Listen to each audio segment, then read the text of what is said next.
Trish the Gong Gardener. I've had a few requests to show how to grow begonias from a cutting. So I thought I'd do leaf cutting. So this begonia here is an eyelash begonia. So with the eyelash begonia, I just use a whole leaf. You don't have to, but because the leaf is a small leaf, I just use a whole leaf. So it's easy. I just cut straight across and leave a little piece of petiole. And if you want to, you can use hormone rooting powder, but I don't bother because they take so quickly. And then I just put a hole in the medium, which I'll talk about, and I put the petiole in the hole, press it in, and that's it. So this begonia has probably been in this pot for a year or so, and it doesn't need repotting yet. You can tell because when you press the side, it's got plenty of room, plenty of give. So this can probably stay in this pot for another year or even 2 years because begonias don't mind it tight in the pot. So I'll just pop that one down and I'll show you this bigger one. So that's the same sort, and it's in a nice rustic terracotta pot. I don't mind them in terracotta pots. They don't mind it. You can see how well it's growing. So that can stay in there probably for a couple of years. So, like I said, they don't mind being tight in the pot. Now this one is a cutting I did very recently. So you can see this is the original leaf with the petiole there. So on the end of the petiole, some new leaves. So what you do with that is you pot it up into the next size pot. You could use, oh, this is a small pot. You could use that one, or even smaller, even this size. Yep. So as you can see, the leaf stayed. This is in sphagnum moss. So I'm not using sphagnum moss today.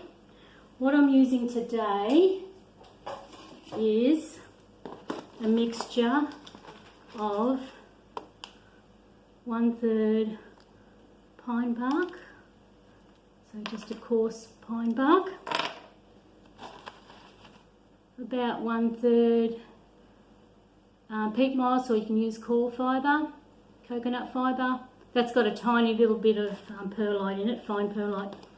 And I also use 1/3 perlite. So when you use perlite, make sure you wear a mask. So I put this in earlier and I wet it down. So that's the first cutting we've done. So Lasada, Begonia Lasada, it's exactly the same. So you do it by leaf cutting, and I like to use a whole leaf for Lasada. So use a larger plant here. So what I grab on it is I don't grab the newer leaves.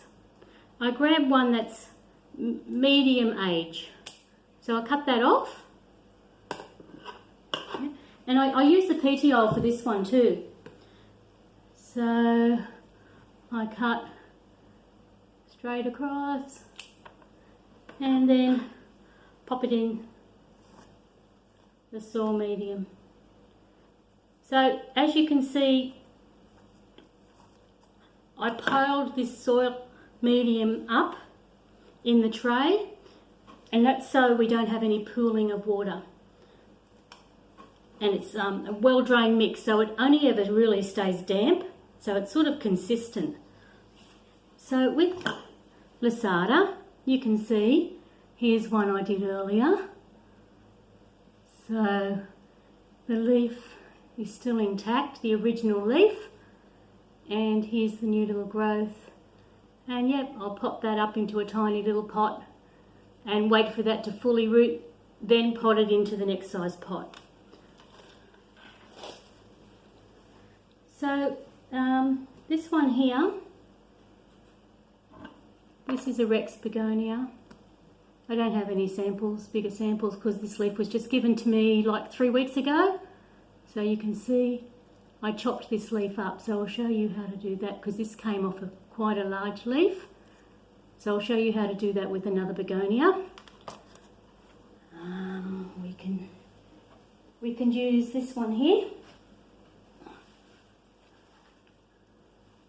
So this one's called York Serenata. So it's a ground cover type begonia. So I'll grab a mid-sized leaf, so not a new one.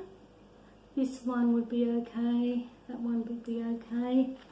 Get any of these middle ones.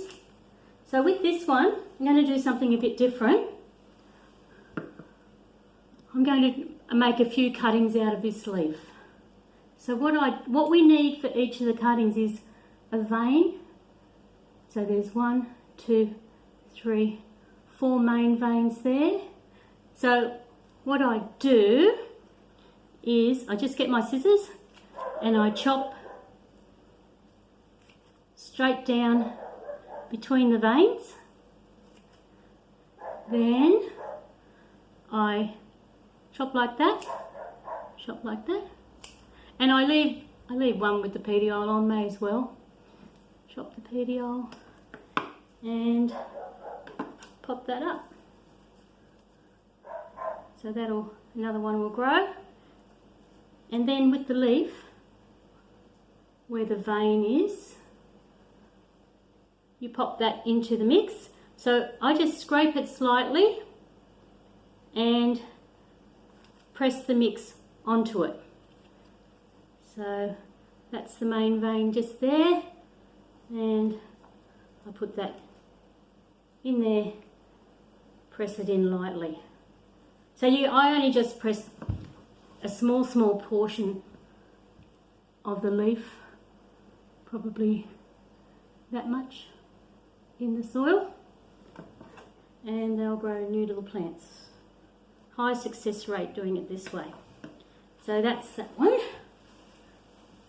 Now, this one here, I'll have to get off the chair to show you because it's so big.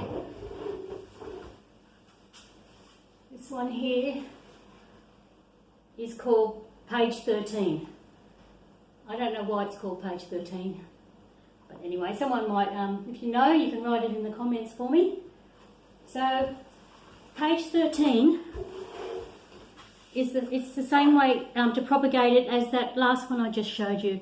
So here's a little sample of one there's the leaf I chopped up,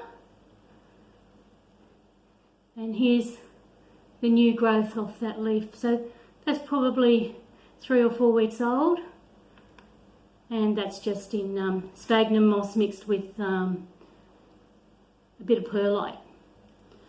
So you can just use so many different things. So here it is as a little fellow. So that would probably work using this leaf here, but I would use an older leaf. So in this pot, which is a 5-inch or it's about 120 centimetre squat pot, I'd leave that in probably 2 years. It hasn't been potted up very long.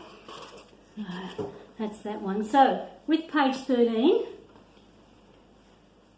I wouldn't get a huge older leaf.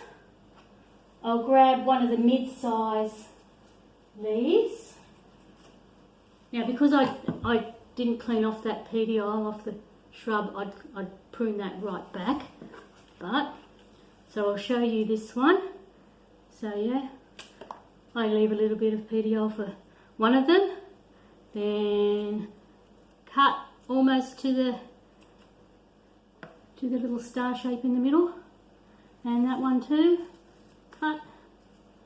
I like using scissors, sharp scissors. Cut there and cut there. You could use the whole leaf as well, wouldn't matter. Then I prune off a few of them, and I just leave one with the petiole and pop that in. It can hang over the side, the leaf can stick over the side of the pot, and then I put the rest of them in as well. So using the main vein, you can also cut it across that way and use that main vein again if you want to, but I've got quite a few leaves so I don't need to. So then, yep, just pop her in loosely. So, and here's another begonia. Now this one here, thought I'd show you. It's setting roots. So if you want to, pop that off and just pop that into a small pot using the same mix.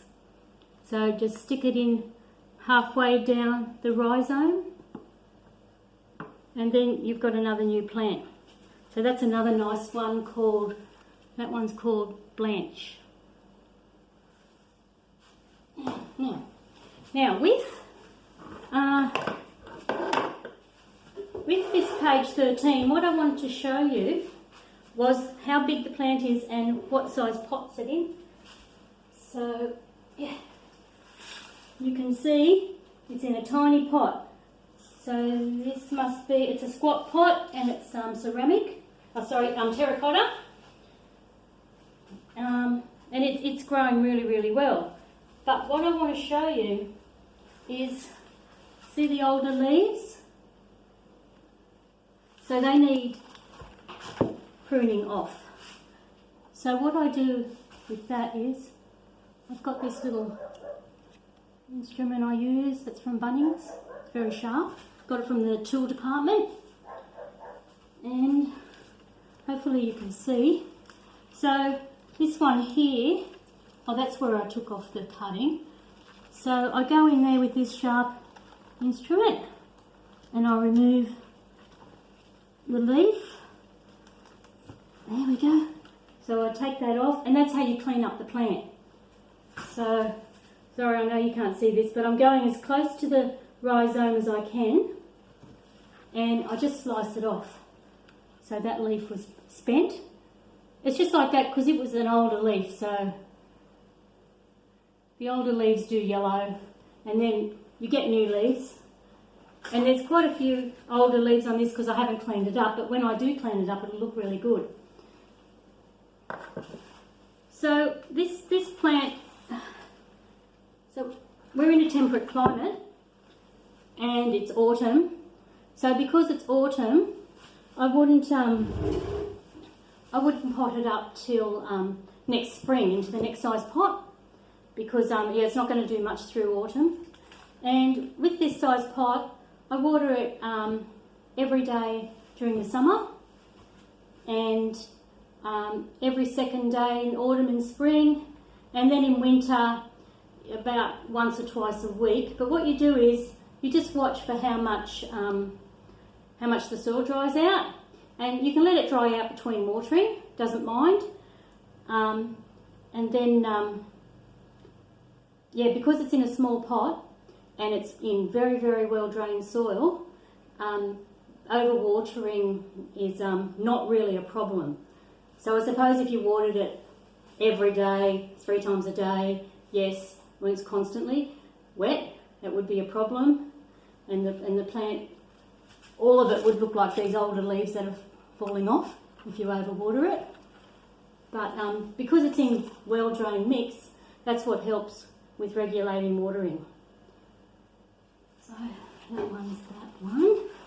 Now, I just thought I'd show you, if I can reach over, excuse me, this one here. Just to show you. So this one here, it's in a small squat pot, growing well, same thing, huge plant. I'll probably move this up to the next size next spring, and yeah, it's growing really well. And it's the same with doing the cuttings of this one. You do the same thing, you chop it up with scissors, or you can use this to chop it up too, but yeah. So I hope the video has been helpful. Just leave your questions in the comments below, and if you like my videos, please subscribe. Thank you.